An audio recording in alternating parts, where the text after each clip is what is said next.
Tagapagligtas, nalalaman ko na ang aking buhay nakasalalay sa kalooban at nais mo. Ako'y iyong tinawag sa iyong piling, ikaw ang gabay ng aking buhay. Turuan mo na mamuhay sa nais mo. Nabihag ako ng iyong kabanalan, pinili mo at nais na lumapit ako sa'yo.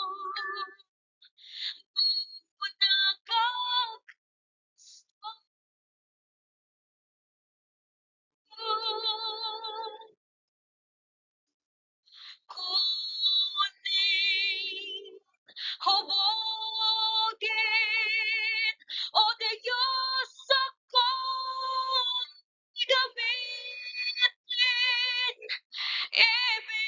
ibibigay sa'yo ang buhay ko. Tawagin, akayin, mamunakan sa'kin, ibibigay sa'yo ang buhay ko.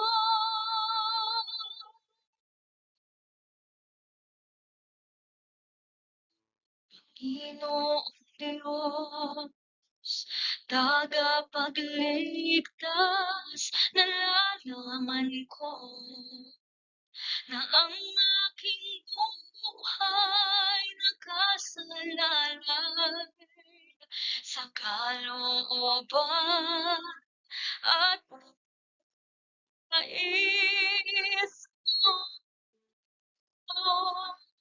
Ako'y iyong tinawag sa iyong piling, ikaw ang gabay ng aking buhay. Turuan mo na mamuhay sa nais mo. Nabihag ako ng iyong kabanalan, pinili mo ang Low battery. Please charge. malapit ko sa'yo.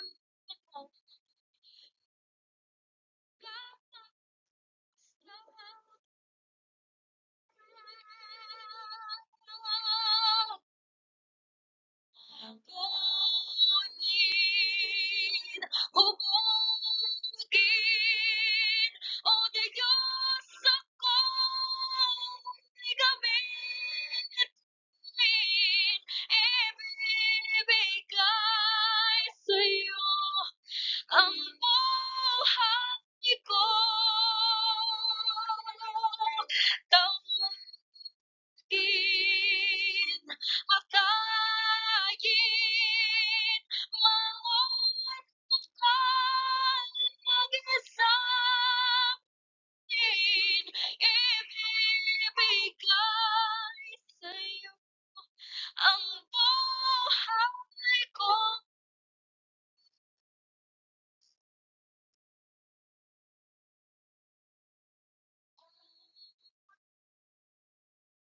Hubugin, o Diyos sa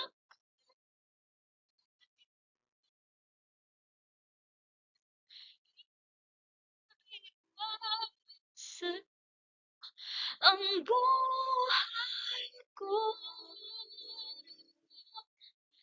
Tuwagin, Kahit mauna ka, mag-isang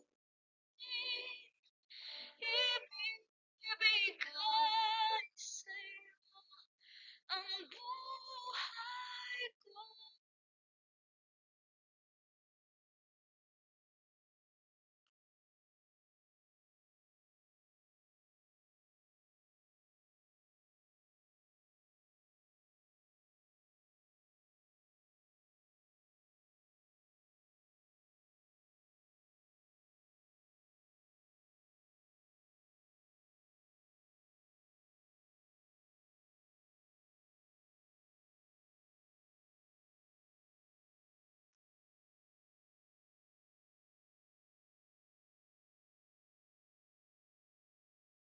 Nasusulat hindi lamang sa tinapay na bubuhay ang tao, kundi sa bawat salita na nanggagaling sa bibig ng Diyos.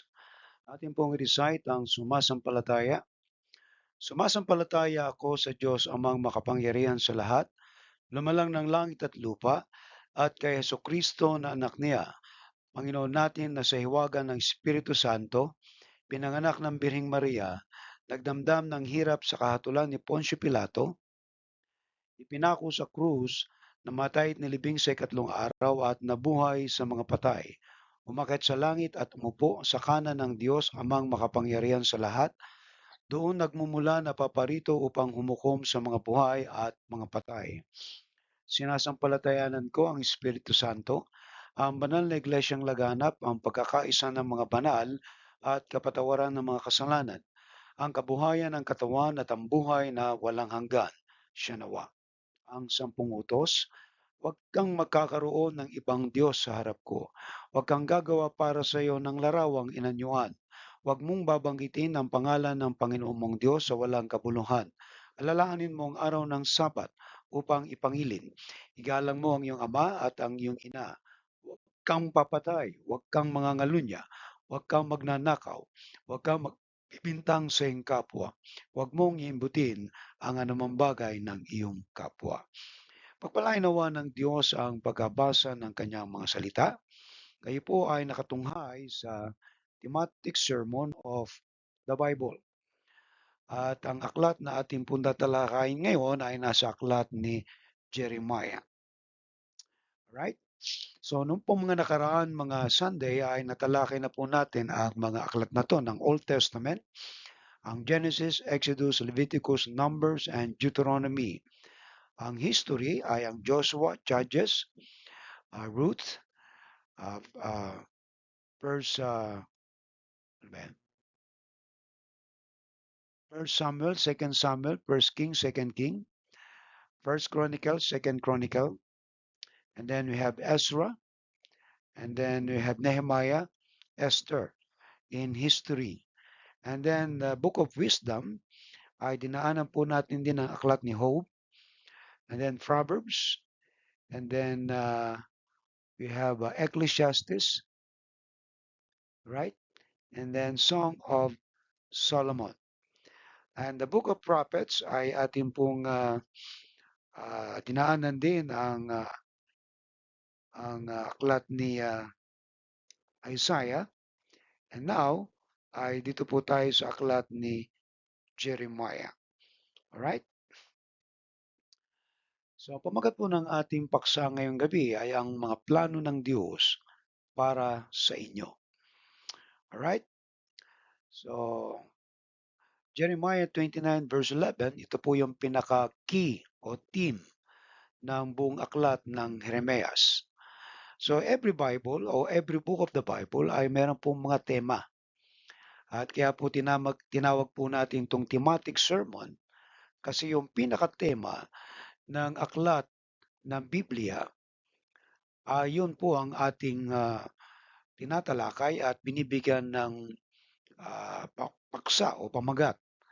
At ating pong hinuhugot ang mga practical application dito po sa mga aklat na ito na natala sa lumang tipan. Alright? Basahin po natin ang aklat ng Jeremiah chapter 29 verse 11. Ang sabi doon, sapagkat batid kong lubos ang mga plano ko para sa inyo. Mga planong hindi ninyo ikakasama, kundi para sa inyong ikabubuti. Ito yung mga planong magdudulot sa inyo ng kinabukasang punong-puno ng pag-asa. Tayo po'y dumulog sa panalangin at hilingin natin sa Diyos na samahan po tayo sa gabing ito ng ating pong pananambahan at nawa ang Espiritu ng Diyos ay mangusap sa bawat isa sa atin sa gabing ito. Let us pray. Dakila naming Diyos, nagpapasalamat po kami sa biyaya na pinagkaloob mo sa amin sa bawat araw at sa nakalipas na isang linggo, ang iyo pong gabay, patnubay at patuloy na provisyon sa aming mga buhay upang kami ay patuloy na makapaglingkod sa iyo. Kaya Panginoon, sa gabing ito aming dalangin ay patuloy mo na kami ay busugin ng iyong mga katotohanan, ng iyong mga salita na nais mo na malaman namin at may pamuhay. Amin pong dinadalangin ang presensya ng iyong banal na Espiritu sa aming pagbubulay-bulay, sa aming pag-aaral, at sa aming pagsamba. Naway maitaas lamang ang tanging pangalan ni Kristo na aming Panginoon. Ito po ang aming dalangin sa pangalan ni Jesus. Amen and Amen. Alright, balikan po natin ang talata. Ano po? Ang sabi diyan ay sapagkat batid kong lubos ang mga plano ko para sa inyo. Ayan. So dito po sa talatang ito, kung ating titingnan sa exegetical process at saka theological perspective, makikita natin dito ang dahilan na kung bakit ang reason na nabanggit ni Yahweh ito kay Jeremiah na siya namang inihatid ni Jeremiah sa kanyang mga kababayan. Kung babalikan po ninyo ang kasaysayan ng bayang Israel, mula doon sa Ehipto, nung sila ay lumabas ng Egypt noong 1441 BC at sila ay naglakbay sa disyerto ng 40 years. At after 40 years, ay sumapit po sila sa lupang pangako na ipinangako ng Diyos sa kanila. At doon sa lupang pangako, titingnan natin ang kanilang buhay. Sila po ay nasakop ng iba't ibang bansa. Sinakop sila ng mga Babylonians, Persian, Macedonian, and Roman Empire. So sa puntong ito, makikita natin na despite ng kanilang mga katigasan ng ulo at pagsuway sa Panginoon, ang sabi dito ni Yahweh, sapagkat batid kong lubos ang mga plano ko para sa inyo. Makikita natin na sa panahon po ng kanilang mga pagkawasak noong 586 BC sa kamay ng mga Babylonian, ay meron pa rin pangako ang Diyos na naghihintay sa kanila. Sila po ay nawasak, nadisiplina, nawasak, nasakop dahil sa kanilang katigasan ng ulo. Patuloy silang sumamba sa mga Diyos-Diyosan na ipinagbabawal ng Diyos sa kanila. Ganun pa man, ay nagbigay pa rin ng pag-asa ang Diyos sa kanila na sapagkat batid kong lubos ang plano ko para sa inyo. Makikita natin dito na ang Diyos ang nagtatakda ng kanyang plano. At ang plano ito ay para sa bayang Israel. Ano naman ang kaugnayan nito sa ating buhay? Kung paano nating ilalapat ang talatang ito, ay makikita natin mamaya. Alright? Ang sabi, mga planong hindi ninyo ikakasama. Kung titingnan natin ang talatang ito, alright? Bagamat masama ang nangyari sa kanila, ang plano ng Diyos ay hindi nila ikakasama. Na kahit sila nasakop ng ibang bansa, ay may mabuti pa rin itong mangyayari sa kanilang buhay. Sapagkat yung kanilang mga kaaway ay wawasakin din ng Diyos at sila'y ibabalik muli kung saan sila nanggaling. Imagine mo nung 586 BC, they were deported to Babylon. And then after the Babylonian was destroyed, then the Persian arise at sila ay naroon pa rin sa yoke ng kanilang mga kaaway. Pero dito, nung sila ay namatalo ng mga Persian ng Babylonia, doon na pinabalik sila ni Yahweh after 70 years. Nakabalik sila ng Jerusalem. At doon makikita natin na yung pangako ng Diyos ay tinupad niya. Ibig sabihin na sila ay nasakop ng kanilang mga kaaway at naroon sila sa Babylonia for 70 years. And after that, 70 years, ibinalik sila ng Diyos. Kaya kung titingnan natin na yung talatang ito, na bagamat hindi maganda ang nangyari sa kanila, ay para pa rin sa ikabubuti nila. Ito yung tinatawag na fifth cycle discipline, na yung totally talagang wipe out sila. But God is so good, napakabuti ng Diyos, na kahit na ano pang kasalanan nila, dahil mahal sila ng Diyos, ay nakabalik muli sila ng Jerusalem. Alright? Ng Judah. Tingnan niyo po ang sabi ng Panginoon dito sa contrast. Mga planong hindi ninyo ikakasama, kundi para sa inyong ikabubuti.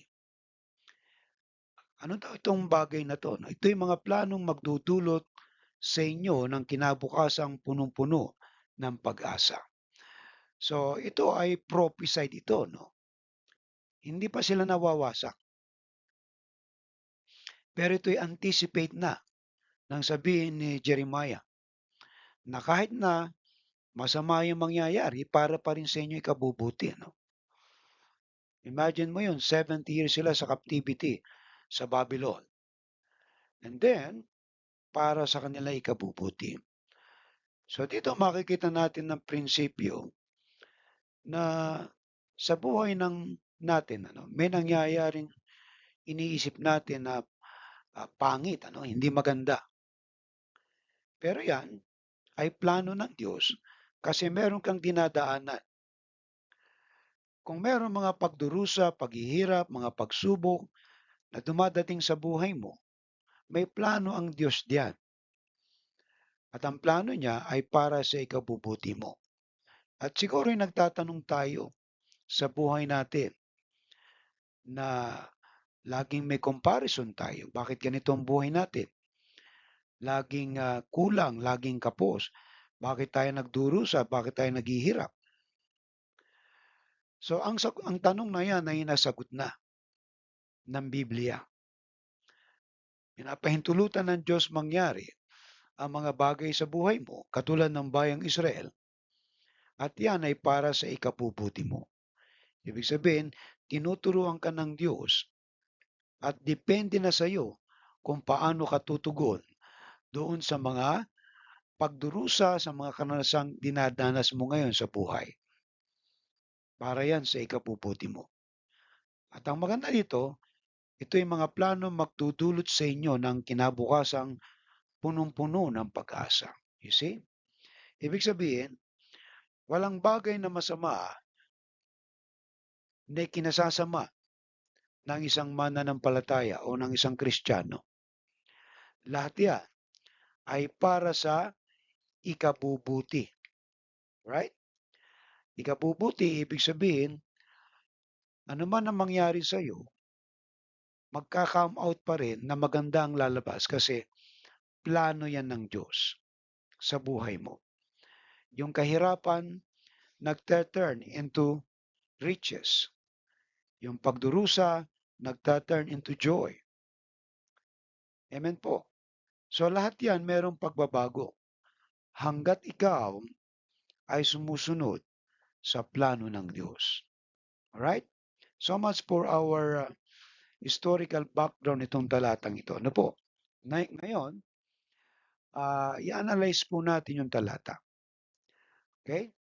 Ano po daw yung sinasabi ng Diyos tungkol sa mga plano niya para sa atin ayon sa Jeremiah 29:11? Ang sagot, ayon sa Jeremiah 29:11, sinabi ng Diyos na batid niya ang mga plano niya para sa atin. Ang mga planong ito ay hindi ikakasama ng sinuman kundi para sa kabubuti ng bawat isa. Ang sabi doon, ito daw ay plano magdudulot ng kinabukasan punong-puno ng pag-asa. Kaya kung titingnan nyo, no, yung nangyayari sa buhay natin, may plano ang Diyos. Iniisip nyo na puro kahirapan na lang, hindi po. Kasi isa lamang pwede mong isipin ano, kung bakit ka nagdurusa. Bakit ka naghihirap? Kasalanan mo o gawa mo? O dahil sinusubok ang pananampalataya mo? So dalawa lang, isa lang sa dalawa pwedeng mangyari. Naghihirap ka dahil sinusubok ang pananampalataya mo. Naghihirap ka dahil sa kasalanan mo. Ayaw mong sumunod. Ngayon, kung hinawain mo ngayon, yung pagdurusa mo kaya ka naghihirap at naintindihan mo pagsubok lang to, mas maganda para sa iyo. Kasi naintindihan mo yung plano ng Diyos. Ngayon, kung naisip mo kaya ka nagdurusa dahil sa kasalanan mo, ay kinakailangan mo magsisi. Kinakailangan baguhin mo ang kaisipan mo. Kinakailangan baguhin mo ang mga ginagawa mo. So, either sa dalawa lang, kung bakit nagdurusa, naghihirap ang isang tao. At ito, nakita natin, yung pagdurusa ng bayang Israel ay dahil sa kanilang katigasan ng ulo. Gusto ng Diyos na sila ay magsisi at manumbalik sa Kanya. Kaya lang kung titingnan natin, after 70 years pa bilang isang bansa, nang sila'y makabalik sa Juda. Ang tagal. Alright? Ikalawa, ano po yung layunin ng mga plano ng Diyos para sa atin sa talatang ito? Ang layunin ng mga plano ng Diyos para sa atin ayon sa Jeremiah 29:11 ay para sa ating ikabubuti at hindi ikakasama. Tingnan niyo po ha, walang masama na ginawa ang Diyos para sa atin kung tayo man ay nagdurusa. Kung nagdurusa ka nang dahil sa kasalanan mo, mabuti pa rin yan para sa iyo. Bakit po? Dahil gusto ng Diyos, magbalik loob ka sa Kanya. Magsisi ka. Ngayon, kung hindi ka pa rin magsisisi, magtutuloy-tuloy ka sa kasalanan mo, talagang magdurusa ka ng gusto. Amen po. Ngayon, kung naintindihan mo yung pagdurusa mo, malamang ang application niyan para sa iyo, pagsubok yan. At para pa rin sa ikabubuti mo. Ang mga plano niya ay naglalayo na bigyan tayo ng ano daw? Kinabukasan at pag-asa. Ano po? Alam niyo mga kapatid, wala kang pagsisisihan sa huli, kapag ikaw ay sumunod sa Diyos. Pero kapag ikaw ay magmamatigas at hindi ka susunod sa salita ng Diyos, doon mo makikita na talagang yung nangyayari sa iyo ay hindi mo ikabubuti. Alright? Ikabubuti mo siya kung magsisisi ka sa kasalanan. Ikabubuti mo siya kung tatanggapin mo yan na pagsubok sa iyo. Naintindihan po? Kaya yung plano niya, kinabukasan at pag-asa. Hindi ka pababayaan ng Diyos kung patuloy kang nananalig sa Kanya at nagtitiwala. Alright? Katlo, paano binibigyan ng Diyos ang kanyang mga anak ng pag-asa ayon sa Jeremiah 29:11? Ano po yung sagot? Sa Jeremiah 29:11, binibigyan ng Diyos ang kanyang mga anak ng pag-asa sa pamamagitan ng kanyang mga plano na naglalayong magbigay ng magandang kinabukasan. Ang mga plano ng Diyos ay puno ng mabubuting layunin at nagbibigay ng katiyakan sa kinabukasan. Alright? So, ibig sabihin, yung mga nararanasan mo mga pagsubok ngayon, nararanasan mo mga hirap, para pa rin sa kinabukasan mo, may katiyakan ka sa kinabukasan. Dahil kung ikaw ay tunay na kumikilala sa Diyos, sa ating Panginoon, ay talagang magkakaroon niya ng tinatawag na pagbabago. Magbabago rin ang buhay. Hindi puro hirap. So ngayon, mahirap lang kasi merong itinuturo ang Diyos sa atin. Malay mo, gusto ng Diyos, manumbalik loob ka sa Kanya. Malay mo, gusto ng Diyos, maunawaan mo yung mga pagsubok na yan para lalo kang tumibay. Para maintindihan mo ng lahat ng biyaya, pagpapala, ay nanggagaling sa Diyos. Alright? Now, magandang po natin itong ating paksa ngayon, ang mga plano ng Diyos para sa iyo. Kanina nabanggit natin para sa inyo.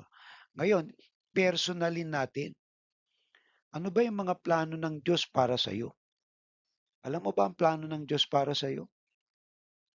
Alright? Now, yan po ang ating tutuklasin ngayon upang sa gayon mas maintindihan ninyo yung kalooban ng Diyos. At nagtatanong ka siguro, bakit ganito kami? Bakit ganito ako? Bakit ganito nangyayari sa buhay ko? Gusto ng Diyos na alamin mo ang rason kung bakit ka nagdurusa, kung bakit ka naghihirap, kung bakit ganito nangyayari sa iyo.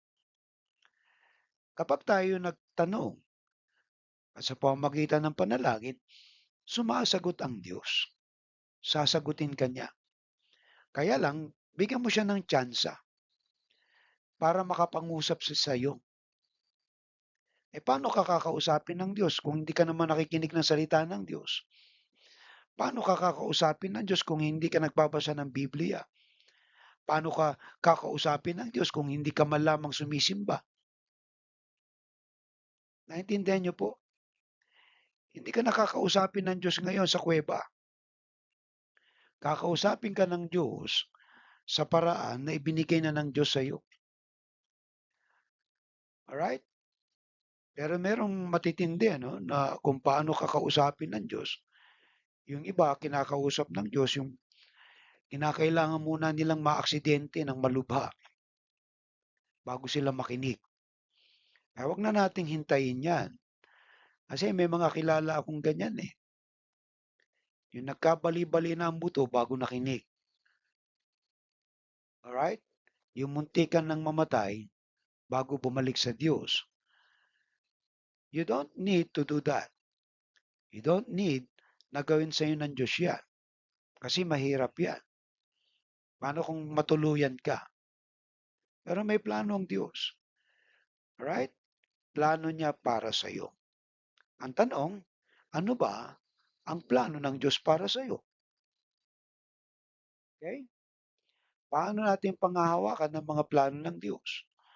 Kung may plano ang Diyos sa iyo na napakaganda, paano mo panghahawakan ng mga planong yan? Alam mo ba ang plano ng Diyos sa iyo? Unang-una, plano ng Diyos sa iyo na ikaw talaga ay pagpalain niya. Not to harm you, but to prosper you. So ngayon din sa English version, I know my plans for you, not to harm you, but to prosper you. Ibig sabihin, ang buhay mo ay maging maayos, hindi magulo, kundi mapayapa.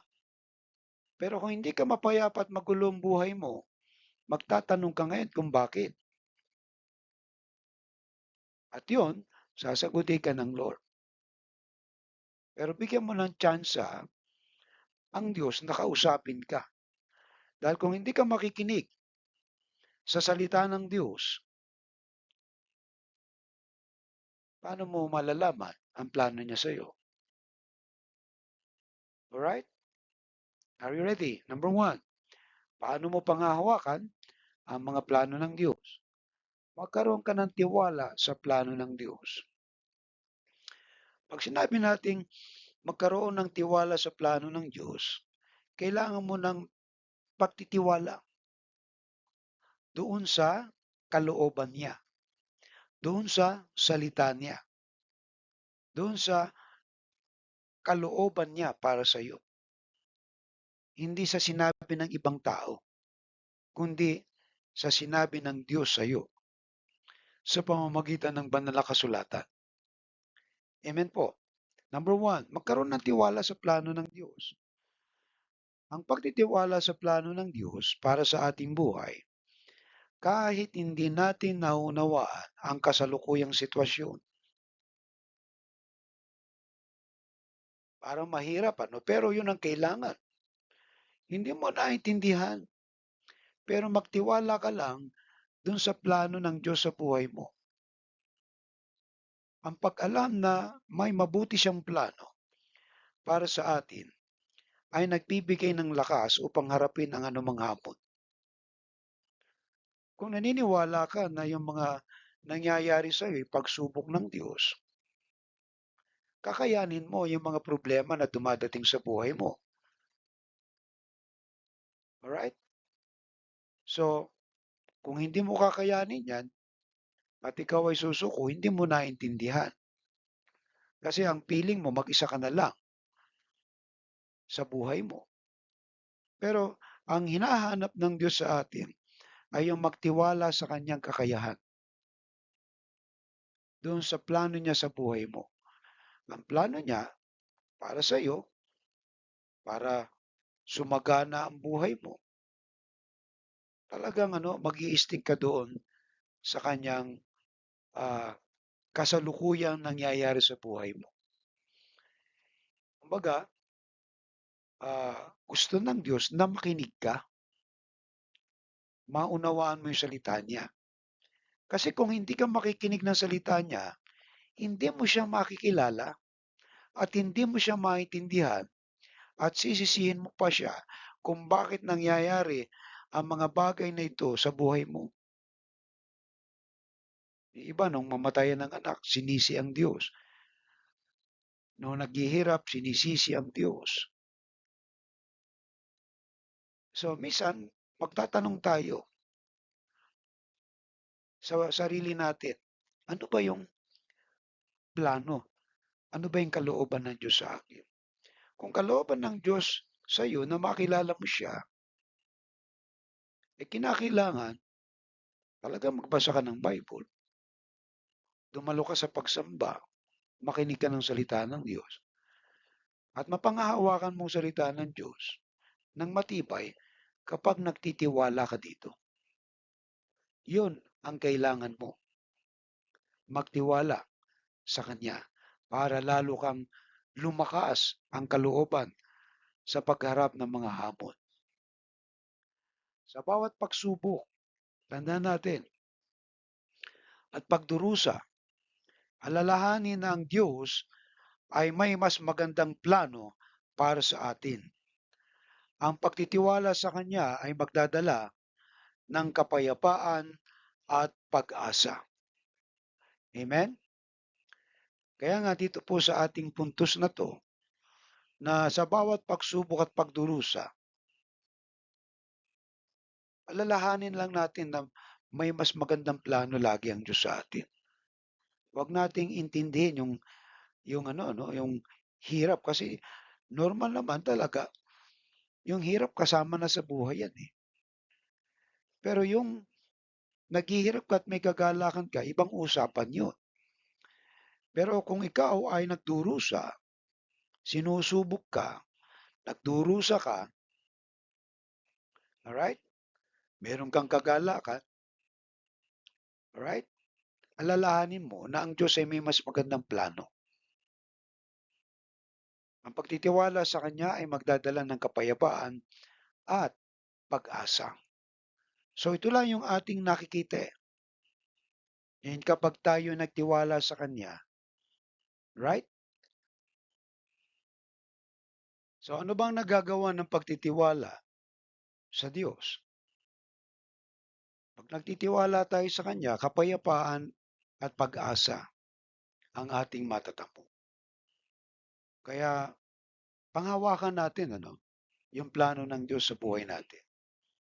Pag nagtiwala tayo sa Kanya, mapapayapa tayo at makikita natin yung malaking pag-asa na naghihintay. Tandaan po natin, hindi laging tag-init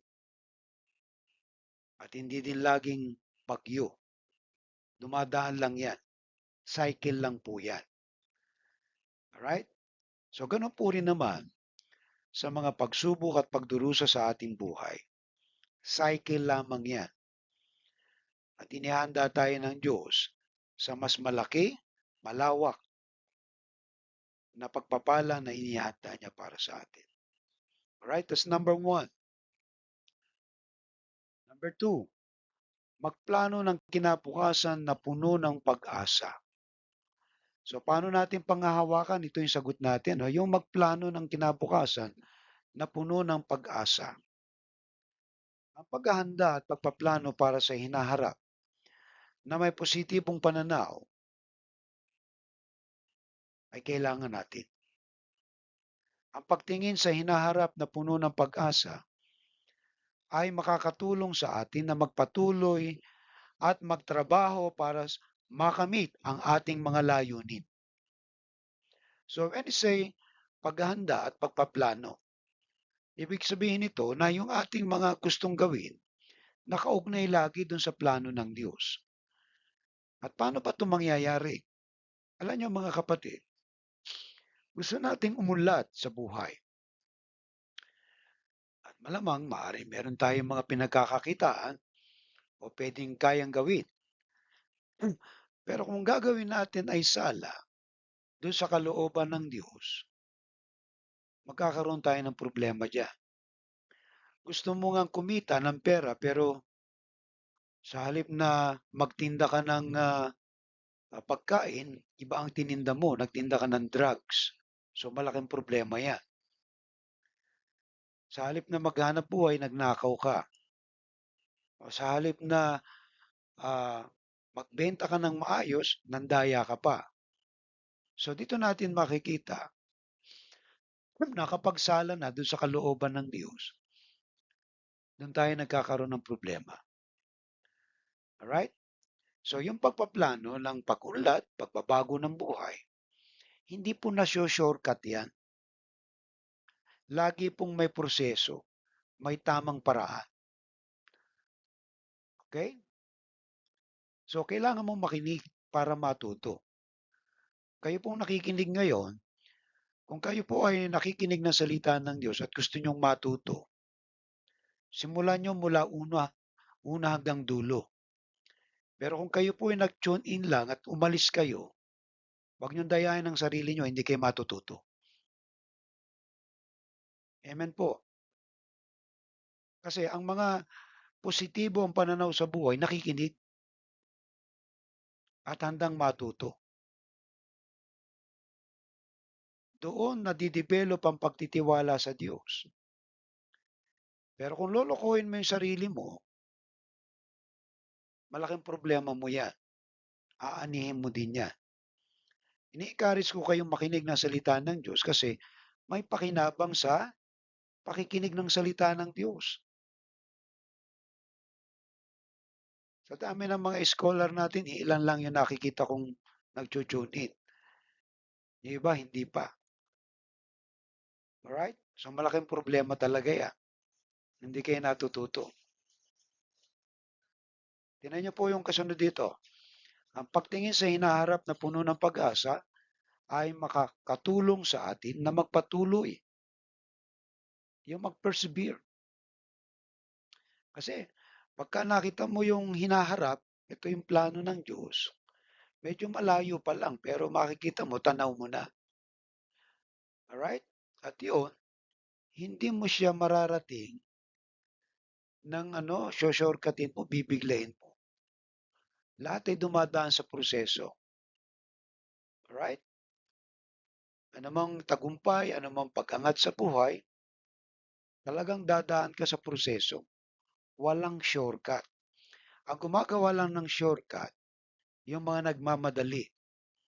Pero sa halip na nadali, nagtagal. Naintindihan niyo po? Right? Kaya problema. Kinakailang talagang magtiwala tayo sa Diyos sa proseso na ginagawa niya sa buhay natin. Kung may mga pagsubok at hamon, harapin natin to. Magtiwala tayo sa Diyos doon sa plano niya. Okay? Magtrabaho para makamit ang ating mga layunin. Kasi kung di natin tatrabahuhin yan, di natin makakamit yung mga gusto nating marating. So lahat ay ano yan, pinagpaplanuhan. Yung pag-asa na yan. So, tingnan niyo po, nung sila makonquered noong 586 BC, why God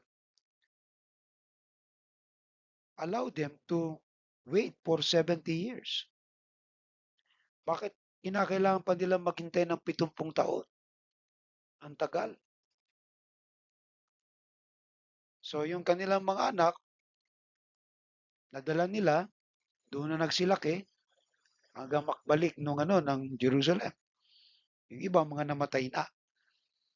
So, may ginagawa ang Diyos na paglilinis. Alright? At ganoon din naman sa atin. Kaya nagtatagal, may mga pagsubok tayo sa buhay, may mga pagdurusa, may mga tinatanggal ang Diyos sa buhay natin na hindi kalugod-lugod sa Diyos. Mga pag-uugali na hindi maganda. Gusto natin ng blessing, pero ayaw natin magbago. Gusto natin ng makamit ito, pero ayaw natin gumawa.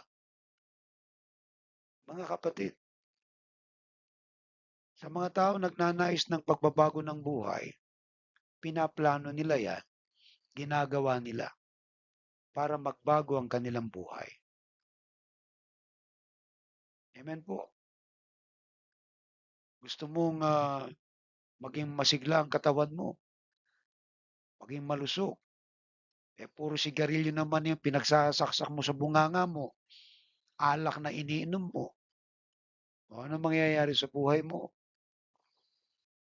Mga kapatid, hindi pwede mag-contradict ang kalooban ng Diyos na para marating natin ito. Maraming mga tao ang tagumpay sa buhay nila, narating nila yung pag-asa nila, yung kinabukasan nila kasi sumunod sila sa Panginoon. Nagtiwala sila, inihanda nila ang sarili nila. Kung meron kang mga bagay sa buhay mo na dapat alisin, magsimula ka na magtanggal. Tanggalin mo na yung bisyo mo, tanggalin mo na yung masamang ugali mo, tanggalin mo na yung pagsusugal mo. Ano pa? Ang daming pwede nating alisin sa pagbabago ng ating buhay. Kasi gusto ng Diyos, maging mapagpala ka talaga. Pero kung hindi ka magbabago, hindi mo mararanasan yan. Right? Now, pagtanggap na may mabuting plano ang Diyos ay dapat magbigay inspirasyon. Kasi titingnan natin, naghihirap ka ngayon, nagdurusa ka. Maaring pagsubok yan o maaring disiplina sa iyo. Kung pagsubok yan, ay dapat magbibigay ito ng inspirasyon. Tanggapin natin may plano ang Diyos. Kaya pala dumating sa buhay ko itong mga bagay na to. Grabe ang mga pagsubok. At doon, masusubok ngayon kung totoo ka talaga nagtitiwala sa Diyos. Alright? Ito ay dapat magbigay ng inspirasyon sa atin upang magsikap at magplano para sa mas maayos na hinaharap. Ang pag-asa ay isang mahalagang sangkap sa pag-abot ng tagumpay. Kapag ang tao ay wala nang nakikitang pag-asa, sumusuko na yan. Iba nga nagpapakamatay pa eh. Pero hanggat may nakikita kang pag-asa, baga sa isang madilim na lugar, nakakita ka ng liwanag, ay titingnan mo meron pang ilaw. At doon ka pupunta. Ibig sabihin, idinidirect ka ng Diyos yun ang puntahan mo. May liwanag eh. Ganoon ang binibigay ng Diyos sa atin. Hindi tayo nananatili sa dilim. Laging may binibigay sa ating pag-asa. Yun ay bilang tanglaw para sa ating lalakaran. Madali amang dadaanan natin, bako-bako. Hindi ganun kadali na abutin yung ating kinabukasan. Yan ay dumadaan sa katakot-takot ng mga testing. Pero kung ikaw ay nagtitiwala sa Panginoon, naniniwala ka na may mabuting plano ang Diyos sa buhay mo, kahit na ano pang mga pagsubok ang dumating sa buhay mo, malalampasan mo yan. Kahirapan, kawalan, magagalag ka kasi sa kabila ng mga hirap na naranasan mo, tagumpay naman ay bibigay ng Diyos sa iyo. At iba-ibang anggulo yan. Alright? Ikatlo, magbigay ng inspirasyon sa iba. So, paano tayo magbibigay ng inspirasyon sa iba? Alright? Paggamit ng ating karanasan ng pagtitiwala at pag-asa sa Diyos. Yung kung paano tayo nagtiwala sa Diyos. Okay? At yung karanasan natin doon sa pag-asa na ibinigay ng Diyos. Yung karanasan mo ng pagtitiwala sa mga problema mo sa buhay. Doon mo makikita na ang Diyos ay hindi nagsisinungaling. Alright? Kaya lang, minsan may mga problem, meron tayong mga maling desisyon sa buhay natin. So, doon tayo nagkakaroon ng matinding problema. Dahil mali ang ginawa natin eh. Pero kahit na maling desisyon ang ginawa mo, may biyaya pa rin ng Diyos sa iyo para makarecover ka. Alright? Minsan, iniisip natin, wala ng pag-asa eh. Pero tandaan niyo po, sabi nga natin, hanggat may buhay, may pag-asa. Habang nabubuhay ka, humihinga, may biyayang binibigay ang Diyos sa iyo, may pag-asa pa para makabangon. Hindi mo wawakasan yan at hindi magiging negatibong isip mo sa mga bagay. Baga, nagpakasama ka na, nagpakalulung ka na kasi wala ng pag-asa. Pero kung gigisingin mo ang kaisipan mo, right? Na ang Diyos ang nagbibigay lagi ng pag-asa.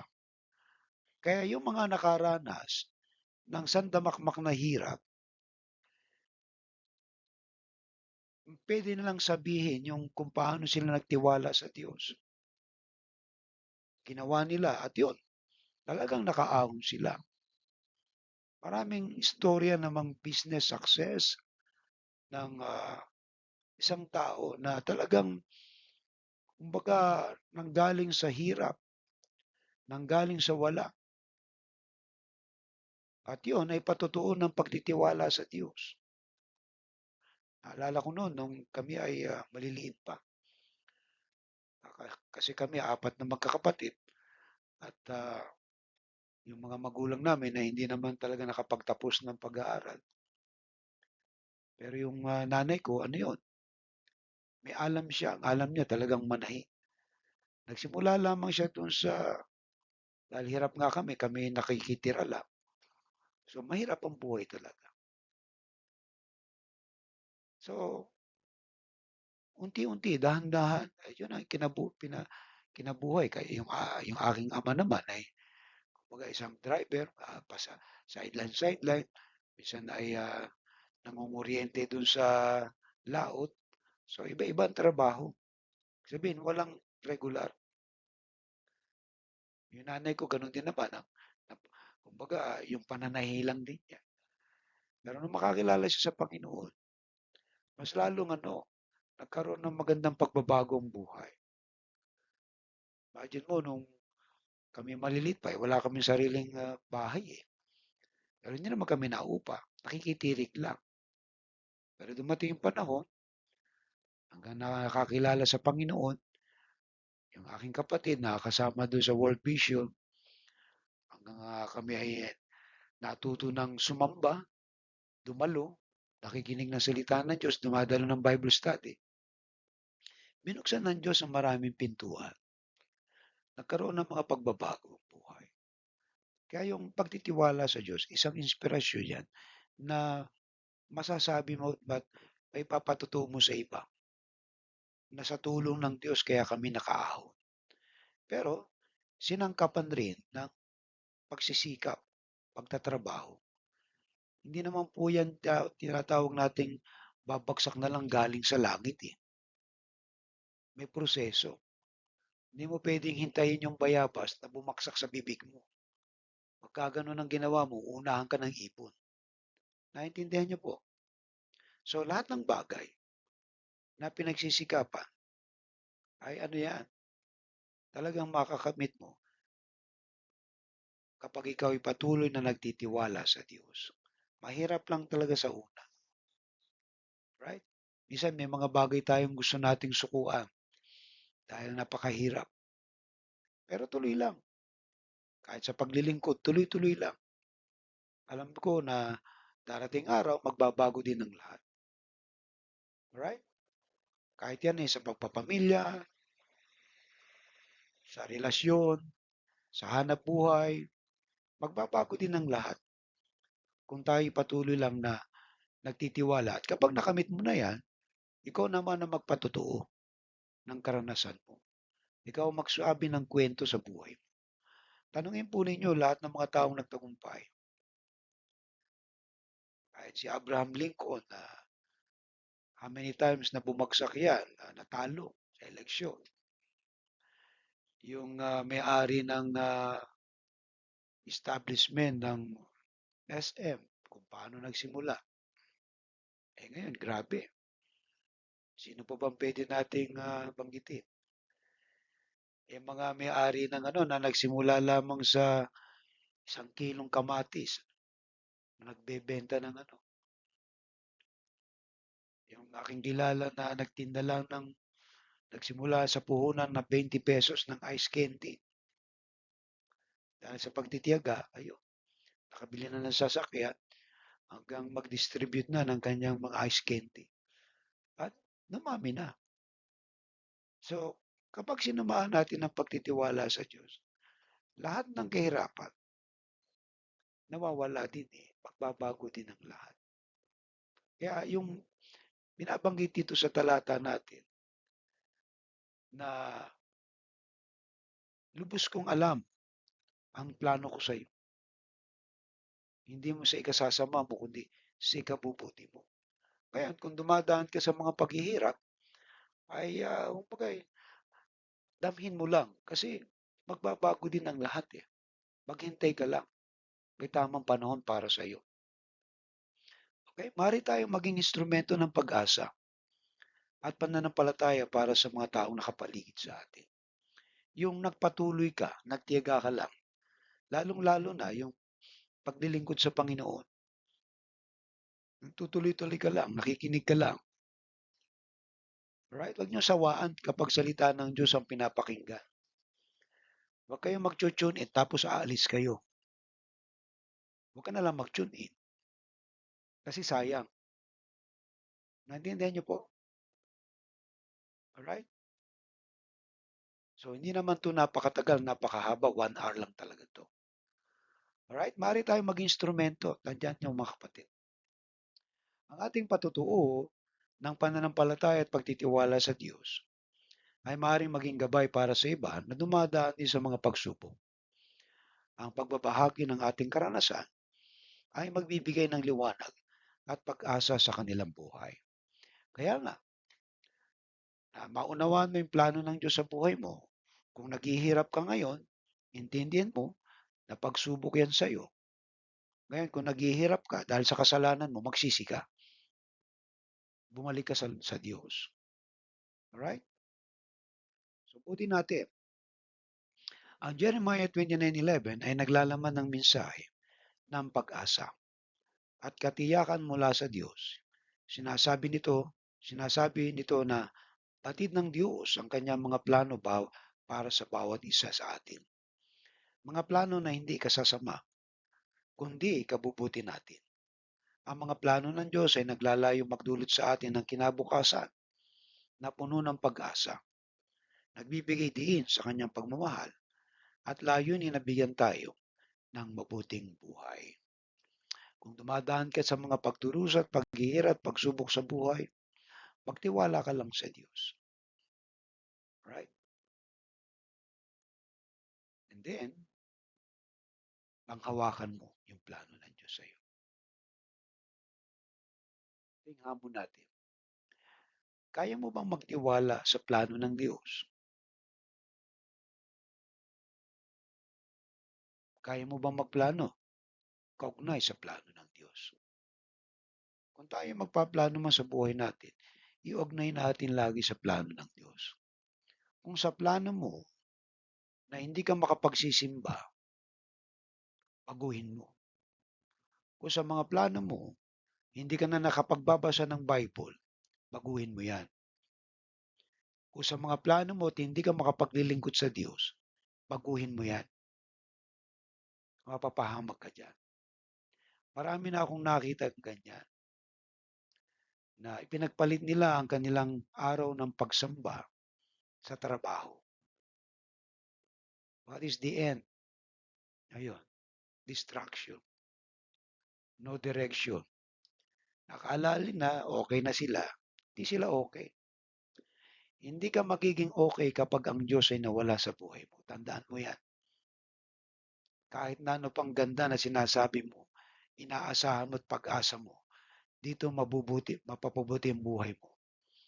Kinaligtaan mo ang pagsamba, nakalimutan mo magbasa ng Bible, manalangin, maglingkod sa Diyos, magkakaroon ka ng problema.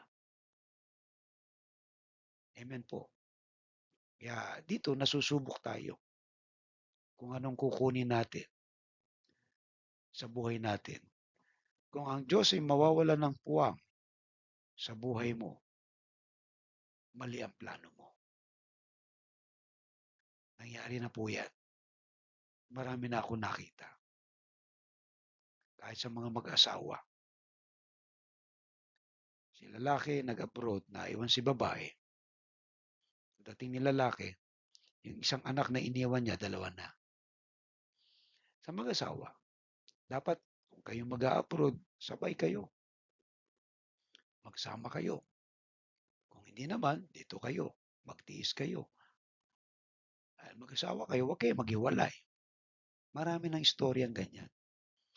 Kung pipilipitin mo naman, ay, yan ang mahirap eh. So, ngayon, yung hindi ka nakasisimba, may kilala rin akong ganyan. Nag-abroad. Dating Kristiyano. So, walang simbahan. Nag-Islam. Bakit?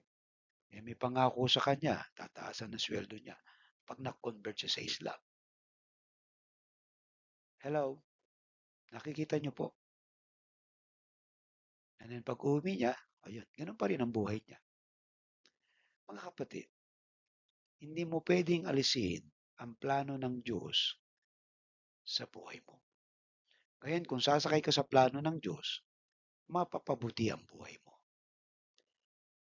Pero kapag humiwalay ka doon sa plano ng Diyos, hindi magiging maganda ang buhay mo. Kaya ang sabi ng Lord, batid ko ang plano ko sa iyo. Hindi sa ikasasama mo, kundi sa ikabubuti mo. Walang planong masama ang Diyos sa ating buhay. Lahat maganda. Kung dumadaan ka man ngayon sa mga pagsubok at naunawaan mo na pagsubok yan, mas lalo kang magiging matatag. Ngayon, naunawa mo na naghihirap ka dahil sa kasalanan mo, gusto ng Diyos magsisi ka. Pumili ka kung mapapasama ka o mapapabuti. Tandaan natin, maganda ang plano ng Diyos sa ating buhay para sa ating kasaganaan. Yun ang plano niya. Kaya, kung tayo man ay dumadaan sa mga pagsubok sa buhay, kayanin natin yan sapagkat kasama natin ang Diyos. Alright? Sana napagpala po tayo ng ating mensahe ngayong gabi at tamang-tama lang po na isang oras ang ating pong message sa gabing ito. Tayo manalangin. Salamat po, dakilang Diyos, sa gabing ito. Dalayan po namin ang aming mga kapatid ay napagpala ng mensahe. Makita nila, Panginoon, na ang magtiwala sa plano mo ay napakabuti. At ang pagplano kami, kaugnay sa plano mo ay napakabuti.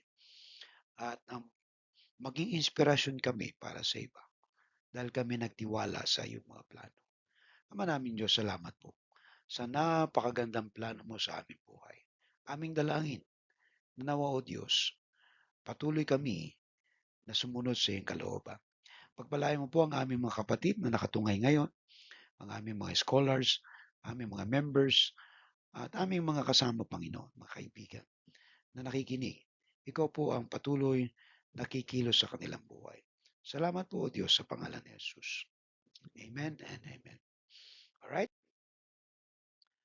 So, tayo po ay dadako sa ating tithes and offering. Kung kayo po ay napagpala ng ating mensahe, so you can give your tithes and offering through my GCash. Right? So, ewan ko ano po. Hindi po naman sa pilitan ng tithes and offering. Kung gusto nyo tithes, okay lang. 10% yun. Kung gusto nyo offering, okay lang din.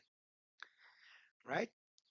Alisin na po natin yung ugali natin na hindi tayo natututong magbigay. Ewan ko kung hindi ka binibigyan ng Lord. Pero tinitingnan lagi ng Diyos, sinusubok din ng Diyos sa atin yung ating ugali. Dahil pag hindi ka nagbigay, wala kang tatanggapin. Alright? Yun po ang principle nun eh. But when you learn to give, nagsisimula kang bigyan. Kasi nakabukas na yung kamay mo eh. Tingnan nyo po pag nakabukas ang kamay. Right? Eh pagka nakaganon, eh nakatikom yan, hindi ka tatanggap. Pero yung bukas ang palad, sila yung tumatanggap kasi nagbibigay sila. At hindi yan pamimilit. Nagbibigay tayo ng bukal sa ating kalooban. Alright? So, yan po ang ating nais na iparating sa pagbibigay. Don't give. Alright? Kung hindi ito bukal sa loob mo. Pero kung gusto mong matuto na ikaw ay pagpalain, matuto kang magbigay. Kasi ganoon magpala ang Diyos. Lahat ng nakikilala ko na Kristiyano na natutong magbigay, nagbabago ang buhay. Hindi lang buhay, nagbabago pati pamumuhay. Amen po. Yung mga hindi natuto, hindi po nagbabagong pamumuhay. Lagi silang kulang. Laging wala. Okay? Challenge po sa atin yan. Alright? Okay.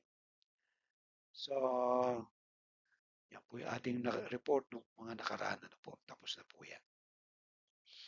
Okay? So, ating announcement sa next Sunday ay naroon po tayo sa Jesus Cares. Yun po yung ating gagamitin na sa ating sama-samang pagsamba. So magdala po kayo ng pagkain na padadala nyo, mabibitbit mo, kahit ano. And then we will have a communion service. At yun din naman pong ating mga allowance ng ating mga estudyante ay also the time, okay? Na ibibigay po natin sa mga scholar. Right? Kung hindi po kayo makaka-attend, kasi once a month lang to eh. Alright? So, I pray na makakomply kayo mga scholars na makadalo. Amen po. Okay? And then after this, pag hindi pa rin kayo nakadalo, so you made a decision for yourself. Kayo nang gumawa ng pagpapasya sa buhay nyo. You were given a chance na kayo ay makadalo, makapakinig ng salita ng Diyos. Alright? So let's pray na biyayaan tayo ng Diyos ng magandang panahon, ng oras na walang sabit. Alright? Okay, sa pangwakas natin panalangin at bendisyon, awitin po natin ang ating doxology, but before that, let's also give thanks sa ating tithes and offering. Salamat po Diyos sa biyaya po. Pagpalain mo po ang aming mga kapatid na bagamat sa kanilang mga hanap buhay, yun lang kakayahan nila. I pray, Lord, na pagpalain mo po ang mga nagbibigay sapagkat ikaw po ang nangako, mas mapalad na nagbibigay kaysa tumatanggap. Hindi mo kailangan ng pera, pero ito isang pagsubok sa amin kung paano kami maging bukas at kung paano kami tumanggap ng pagpapala mula sa iyo. Bless us, O Lord. Bless those who are going to give in the mighty name of Jesus. This is my prayer. Amen. Awitin po natin doxology. Right? Praise God from whom all blessings flow.